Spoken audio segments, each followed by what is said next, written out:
ईमान वालों के दिलों में मौजिज़ा करे, इश्क़े नबी खौफ़े खुदा मदनी मुज़ाकरा, इश्क़े नबी खौफ़े खुदा मदनी मुज़ाकरा, अत्तार की इल्मी ज़िया मदनी मुज़ाकरा. Melalui media sosial, pertanyaannya telah diterima. Sekarang kalau kita memberitahu seseorang tentang cara salat yang benar, misalnya bagaimana cara meletakkan tangan atau bagaimana cara melakukan sujud, maka mereka menjawab, Allah itu melihat niat. Jadi salat mau dilakukan, bagaimana saja juga tidak apa-apa. Maka apa hukumnya dalam hal seperti ini? Kalau begitu, melakukan saja salat tanpa wudu atau salat dengan membelakangi Kaabah atau cukup baca dalam hati saja. Lalu bagaimana dengan cara yang telah diajarkan oleh Nabi Muhammad? Siapa yang akan mengikutinya? Ini semua perkataan orang awam yang tidak mengerti. Saya sendiri dulu pernah bertemu seseorang yang berkata bahawa gurunya sangat kagum kepada seorang tokoh sufi. Tokoh itu tidak memiliki jenggot. Lalu dia berkata, jenggot beliau itu ada di dalam hati. Kalau begitu, apa gunanya? Jika semuanya dalam hati, berarti salat pun cukup di dalam hati, puasa pun di dalam hati, zakat juga di dalam hati. Sehingga tidak perlu mengeluarkan uang. Badan tetap makan, tetap menikmati dunia, dan semuanya hanya diklaim dilakukan dalam hati. Inilah ucapan-ucapan aneh yang biasa keluar dari sebagian masyarakat yang tidak paham, dan kadang ada orang-orang yang mengaku sufi atau nafakir yang sengaja mengucapkan hal-hal seperti ini untuk mengelabui pengikutnya, lalu para muridnya percaya dan menyebarkannya. Padahal semua itu tidak benar. Segala amalan lahiriah tetap harus dilakukan secara lahiriah. Haji tidak bisa dilakukan dalam hati, tidak bisa dilakukan hanya lewat mimpi. Untuk haji, seseorang harus benar-benar mengenakan pakaian ihram, pergi ke Arafah, naik pesawat, bahkan mengeluarkan banyak uang. Tidak mungkin orang bisa duduk di rumah lalu menganggap dirinya sudah berhaji. Apapun yang Allah wajibkan dan tetapkan sebagai ibadah, semuanya harus dilakukan secara nyata, bukan hanya dalam hati. Sallu ala al-habib sallallahu ala Muhammad.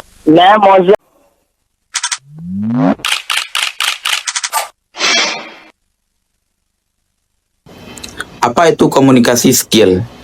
Kemampuan berbicara, menjelaskan, dan memahami perbincangan orang lain.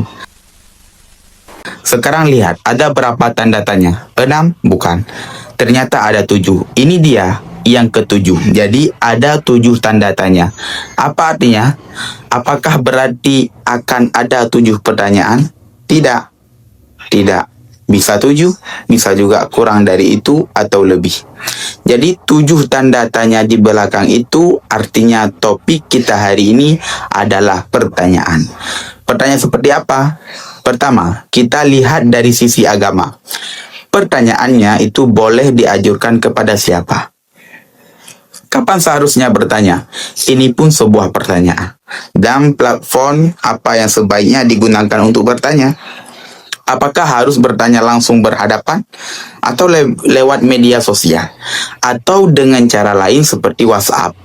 Ini semua juga termasuk pertanyaan.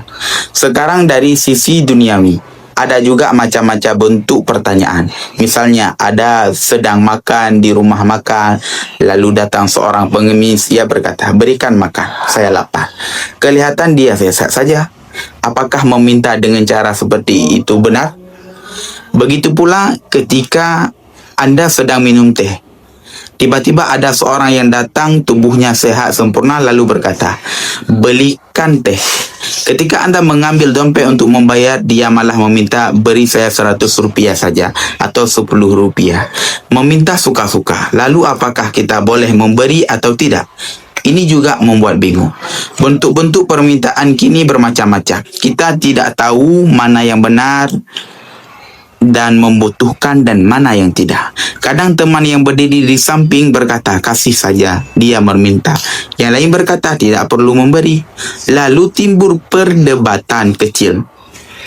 Di jalan ada yang berdiri membawa kartu bertulisan kalimat-kalimat yang sangat menyuntik hati. Saat kita bicara muncul rasa iba. Apakah cara seperti ini benar? Apakah kita harus membantu mereka? Ada lagi tren baru. Di beberapa titik tertentu terlihat seorang perempuan duduk dengan satu atau dua anak kecil. Pekerjaannya memang setiap hari duduk di titik itu dan meminta-minta. Apakah cara seperti ini benar? Apakah kita tahu kondisi mereka? Kalau tidak tahu, apakah kita harus membantu atau tidak? Ini juga sebuah pertanyaan.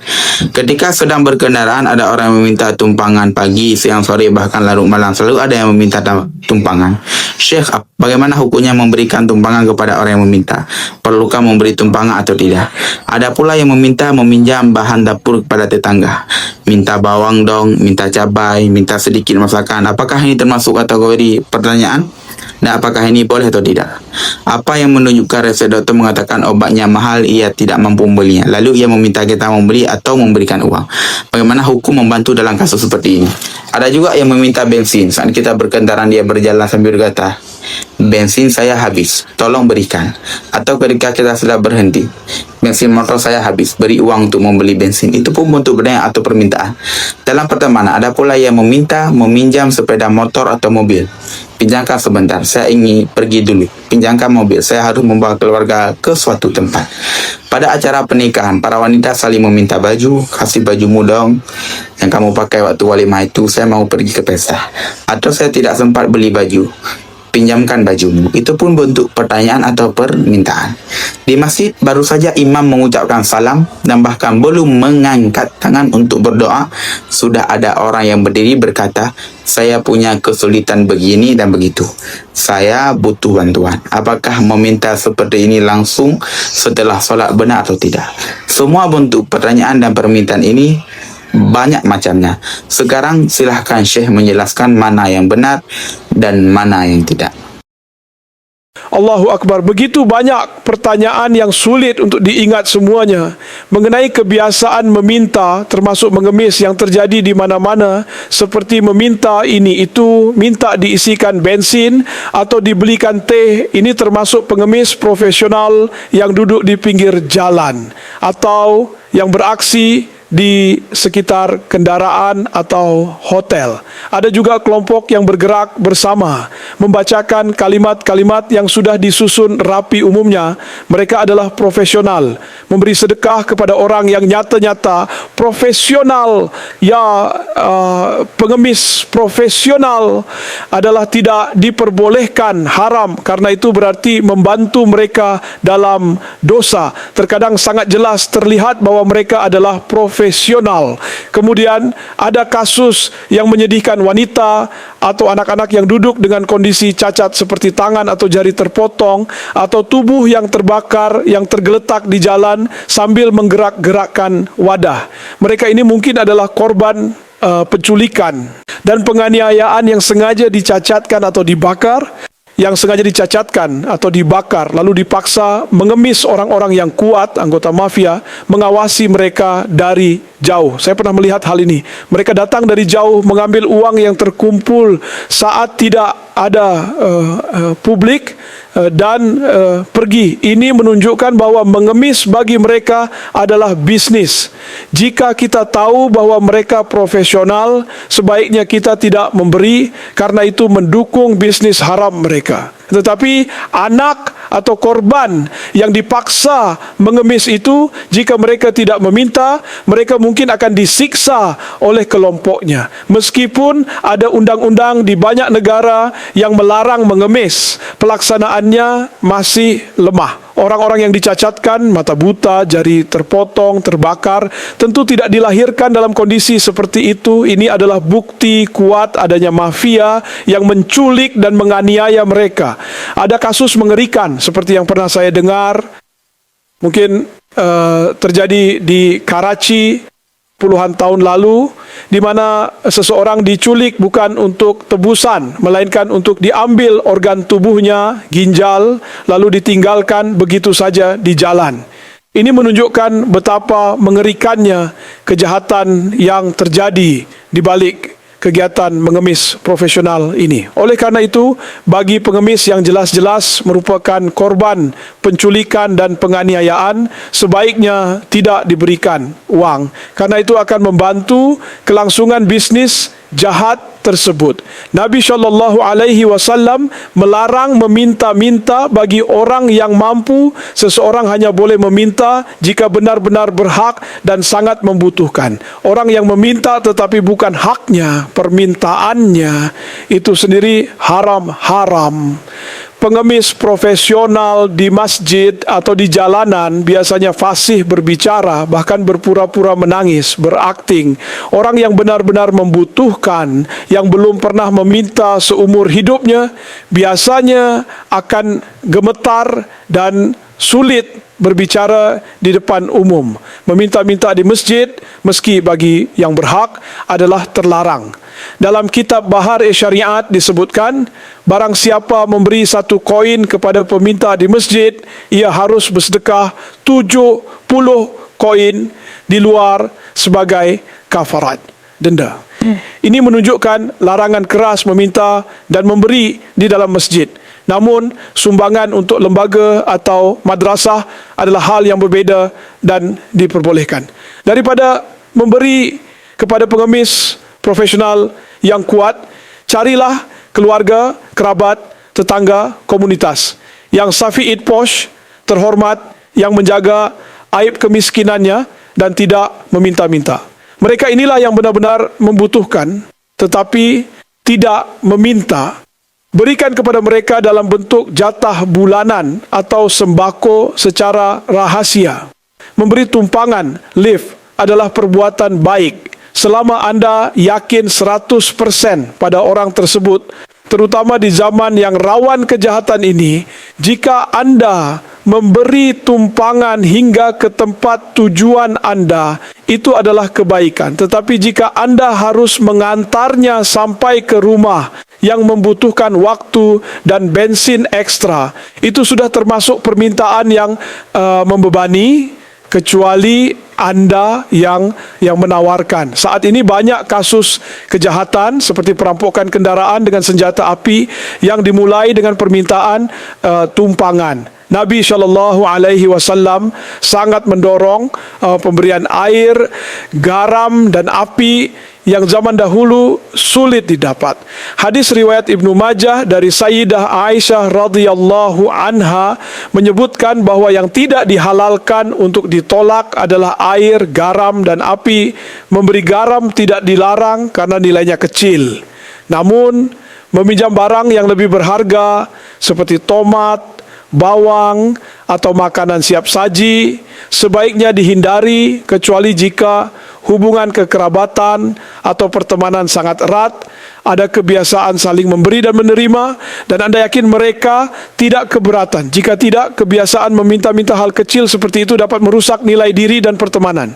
Saya teringat sebuah kisah lama, sebuah kejadian yang sangat lama. Saat itu belum ada organisasi Islami yang berdiri secara resmi, dan saat itu masih masa-masa sulit kemiskinan. Saya memiliki hasrat besar untuk mendengarkan salawat. Dulu ada tape recorder. Generasi baru sekarang pula mungkin ada yang pernah mendengar namanya, ada yang tidak. Sekarang tape recorder dan kaset audio sudah tidak lazim. Lalu saya meminjam tape recorder dari seorang teman muslim, saudara se-Islam. Beri pinjam saya sebentar, ya saya mau dengar salawat, nanti saya kembalikan. Singkat cerita, saya meminjamnya untuk sementara waktu. Kebetulan kabel dan plug colokan listriknya yang saat itu harganya sekitar 4 rupiah memiliki 2 ujung. Plastik plug itu sedikit pecah atau retak. Almarhum kakak laki-laki saya, ia masih hidup saat itu, menyambungkannya dengan kawat tembaga agar bisa berfungsi. Setelah itu saya mengembalikannya. Ketika teman saya melihat sambungan tersebut, ia tidak bisa mengerti.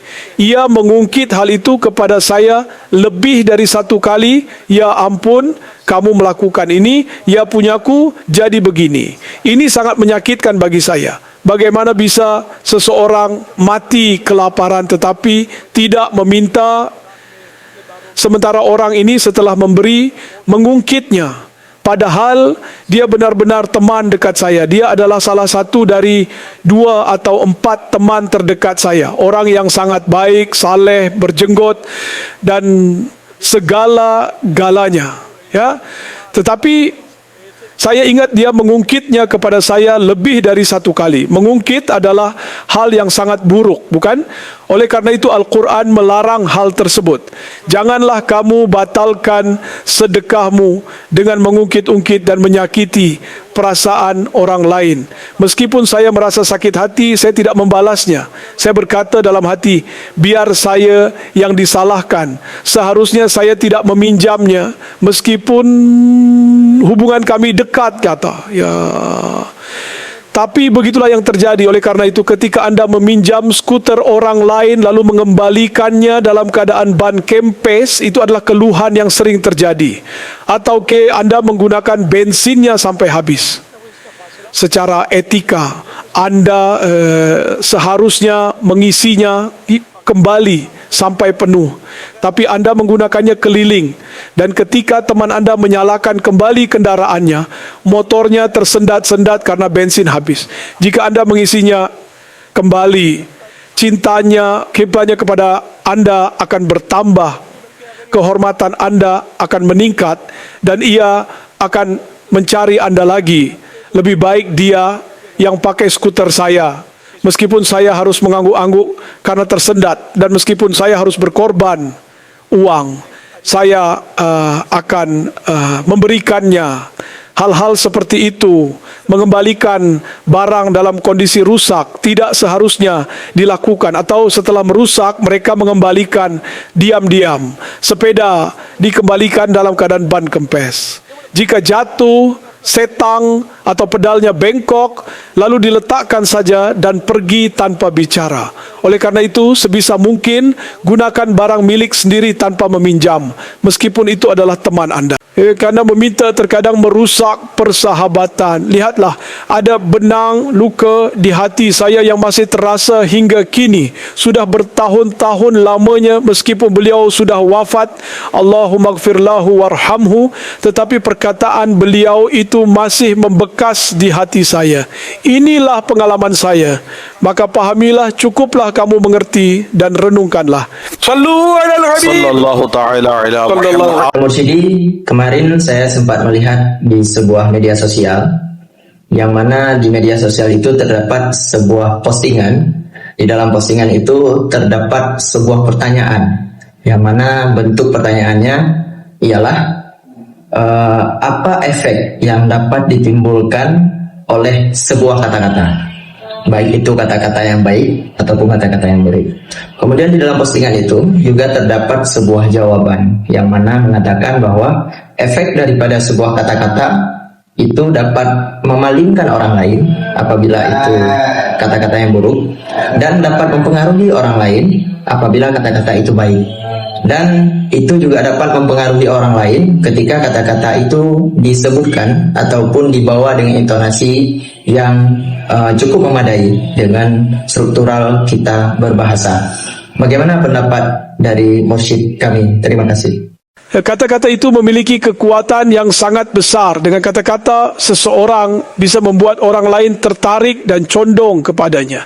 Jika kamu mendoakan seseorang, ia akan merasa dekat dan simpati. Tetapi jika kamu mengucapkan kata-kata buruk, ia akan tersakiti, terluka, dan merasa dilukai. Dan jika kamu menjawab pertanyaan seseorang dengan cara yang menenangkan, lembut dan penuh hikmah, maka ia akan menerima dan merasa puas. Kata-kata buruk dapat merusak banyak hal. Dengan ucapan kalimat syahadat yang diucapkan dengan hati yang membenarkan, seseorang menjadi muslim. Dan jika seseorang mengucapkan kata 3 talak, maka istrinya terlepas darinya. Begitu besar pengaruh kata-kata dan betapa banyak hukum yang bergantung padanya. Di kitab Adab Berbicara dari Maktab Madinah juga dijelaskan beberapa hal mengenai pentingnya kata-kata. Orang yang berbicara manis, bahkan racunnya pun bisa laku terjual. Sementara orang yang berbicara kasar, madunya pun tidak akan dibeli. Seperti halnya ketika memilih buah, kita memilih buah yang manis, begitu pula saat berbicara kita harus memilih ucapan yang manis. Sebagaimana cahaya matahari bisa terlihat lewat lubang-lubang kecil di ruangan gelap, demikian juga hal-hal kecil dalam ucapan dapat menunjukkan karakter seseorang. Benar, kata-kata memiliki peranan besar, namun intonasi dan nada bicara juga memiliki pengaruh yang tidak kecil. Dikatakan, selalu ucapkan kata-kata yang manis, agar kalau suatu saat terpaksa menariknya kembali pun tidak terasa pahit. Semoga Allah memberi kita kemampuan untuk berbicara dengan lembut, serta memberi taufik untuk berbicara baik kepada sesama. Dalam Al-Quran juga diperintahkan qulu linnasi husnan, berkatalah yang baik kepada manusia. Sallu ala al-habib sallallahu ala Muhammad. Ya Amir Ahlus Sunnah, di tempat kami ada kendaraan yang berangkat menuju Rawalpindi atau Lahore, dan perjalanan ini memakan waktu sekitar 4 hari. Kami sudah menasihati para sopir agar pada malam hari mereka tidur mulai pukul 22 sampai pukul 6. Kemudian setelah sholat subuh baru melanjutkan perjalanan.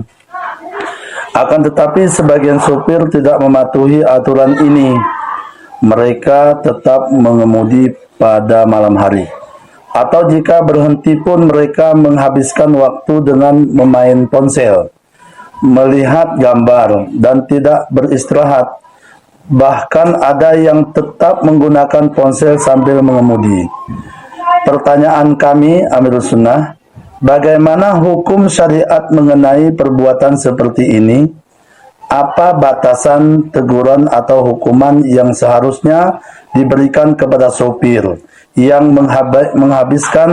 mengabaikan aturan dan membahayakan keselamatan diri dan penumpang?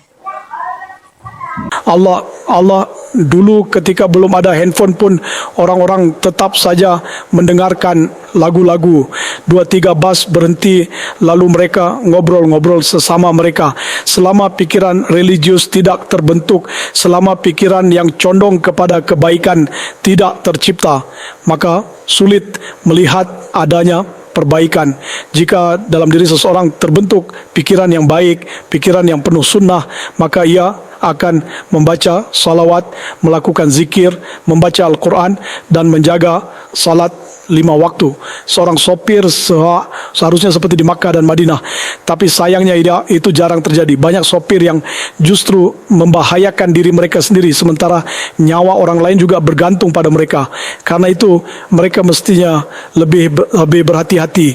Tetapi kenyataannya banyak sopir yang sangat kurang hati-hati. Ada sopir yang mengemudi dengan gaya gila-gilaan, seolah mengatakan, kalau kami tenggelam, kami juga akan menenggelamkan kalian. Kami tidak akan selama mati sendirian. Kadang suasana seperti itu juga terbentuk. Mereka balapan, entah apa-apa lagi yang dilakukan. Padahal itu tidak seharusnya. Nyawa Anda berharga dan nyawa orang lain juga berharga. Tidak ada yang boleh terluka. Baik tadi anda ya padi wo punone orang noskshi padi lain. Bahkan jika Anda selamat dari kecelakaan, polisi tetap akan membawa Anda, kemudian urusannya panjang. Karena itu, takutlah kepada Allah dan ingatkan mereka dengan hal-hal yang masuk akal. Allah menciptakan malam untuk istirahat, gunakanlah dengan benar. Tidurlah di malam hari, lalu bangun untuk salat tahajud jika Allah memberi taufik, kemudian salat subuh berjamaah. Jika bus Anda berhenti dekat masjid, salatlah di sana. Jika Anda memulai perjalanan setelah salat, insyaAllah Allah akan menjaga kendaraan Anda dan perjalanan Anda akan aman dan penuh kebahagiaan. Dan jangan putar lagu di bus. Di bus lagu banyak sekali diputar. Mereka berkata bahwa penumpang yang meminta lagu Dari pengalaman saya, itu tidak benar. Penumpang tidak meminta apa-apa. Pernah satu kali saya naik pesawat, biasanya ada musik diputar, tapi kepala awak kabin di pesawat itu mengenal saya dan menghormati saya. Tanpa saya minta, ia tidak menyalakan musik sama sekali. Dan tidak ada satu pun penumpang yang protes, tidak ada yang marah, tidak ada yang membuat keributan. Pesawat tetap terbang sampai ke tujuan, semua tenang. Jadi sebenarnya persoalannya adalah pikiran sendiri. Dia menghormati saya. Semoga Allah meninggikan derajatnya di dunia dan akhirat, karena ia telah menjaga dirinya dari keburukan dan menjaga saya dari hal yang tidak saya sukai. Jika para sopir punya pikiran seperti itu, maka tentu kondektur, kernet dan semua yang berada di bawahnya juga akan mengikuti. Penumpang tidak akan berkata apa-apa. Banyak penumpang yang justru senang karena bebas dari lagu-lagu. Tidak semua orang suka lagu. Kalau kalian memutar lagu lalu terjadi kecelakaan, mati dalam keadaan seperti apa, lebih baik putar nasyid, salawat atau bacaan Al-Quran. Siapa yang melarang? Justru itu baik. Orang-orang juga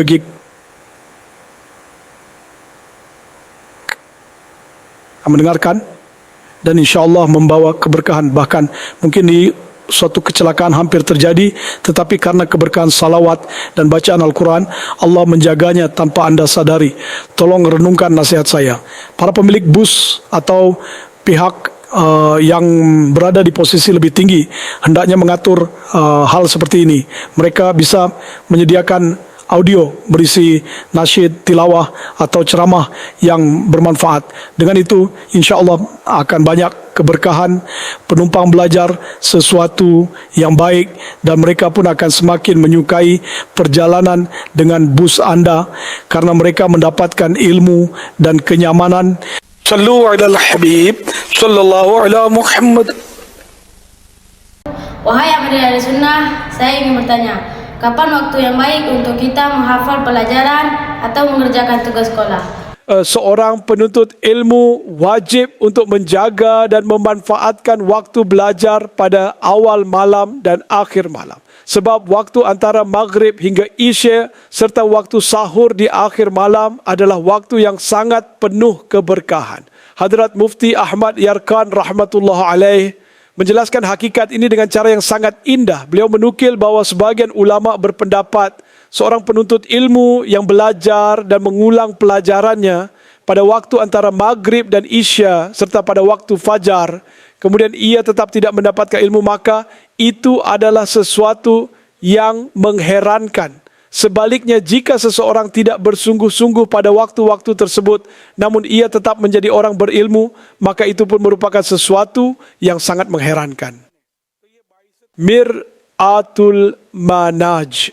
Inilah waktu-waktu di mana hati menjadi tenang, pikiran terkumpul dengan baik, dan akal paling siap menerima cahaya ilmu. Maka penuntut ilmu yang mampu menghargai dan memanfaatkan momen-momen ini, sesungguhnya ia sedang membangun fondasi kesuksesan ilmunya dengan sangat kuat. Sallu ala al-Habib sallallahu ala Muhammad.